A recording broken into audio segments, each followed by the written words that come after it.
Quando eu estou focado em desenvolver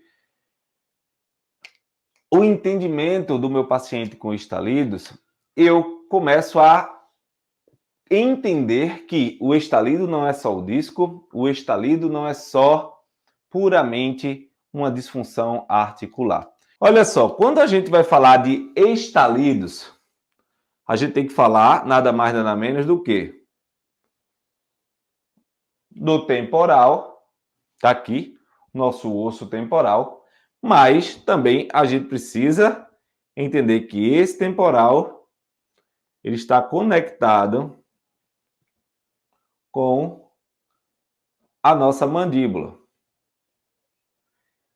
E os estalidos estão associados a disfunções, a problemas específicos de zona associada com o disco. E o disco está aqui. Cápsula posterior, cápsula anterior. Cápsula anterior, cápsula posterior. E aí, gente, dessa articulação que nós temos, que é a articulação A, T, temporal, M, mandíbula, o disco tem papel primordial.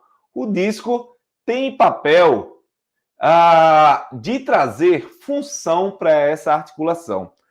O que a gente vai analisar não é apenas a articulação por ela mesma. É a articulação em relação ao corpo, em relação ao crânio. Tradicionalmente, que é o que a medicina olha, a medicina que eu falo, a saúde olha, está relacionando o estalido com puramente a sua alteração do disco. Então, muitas vezes, o diagnóstico do estalido está associado com uma ressonância magnética.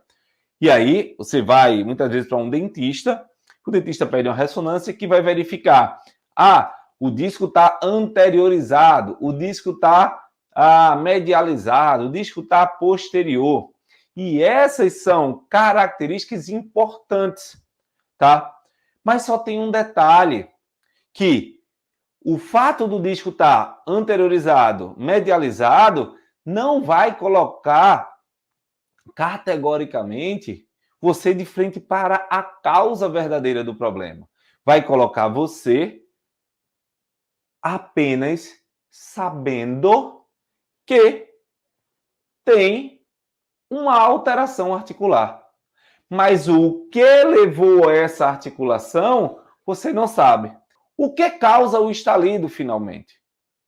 Porque enquanto, de forma tradicional, a odontologia, o diagnóstico clínico fala sobre o posicionamento desse disco, a gente vai analisar todas as forças possíveis que podem chegar nesse disco.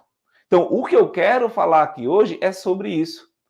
Não sobre o que todo mundo fala, que faz com que todo mundo tenha o mesmo resultado lento e, categoricamente, sem consistência para aquilo que o seu paciente precisa.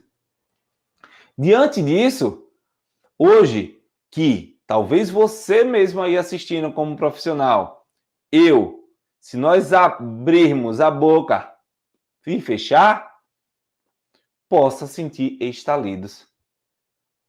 E dentro desse estalido, um vai ter o estalido à direita, outro vai ter à esquerda, um vai ter no início, outro vai ter no final. Essas formas de apresentação do estalido vai nos dar clareza sobre o que testar, sobre o que analisar. E diante disso, para você eliminar o estalido do seu paciente já no primeiro atendimento, para você buscar o entendimento de causa base desse problema, você é obrigado a fazer o que a gente chama da técnica do guarda-chuva. O que é essa técnica do guarda-chuva? Presta muita atenção aqui. A técnica do guarda-chuva é o seguinte, é quando você encontra um ponto X, no caso a ATM, e você forma os ramos associados com essa ATM. Então, você está lá em cima e você vai fazer esses ramos, que são os galhos do guarda-chuva. Cada ramo desse guarda-chuva vai direcionar para um ponto. Por exemplo, você tem o estalido, a ATM. Então, o estalido pode estar associado com um problema do temporal. Pode. Pode estar associado com um problema da mandíbula. Pode. Pode estar associada com um problema muscular do pteregoideu lateral. Pode. Pode estar associado por um problema do masseter. Pode. Pode estar associado por um problema de supra-infreoides. Pode.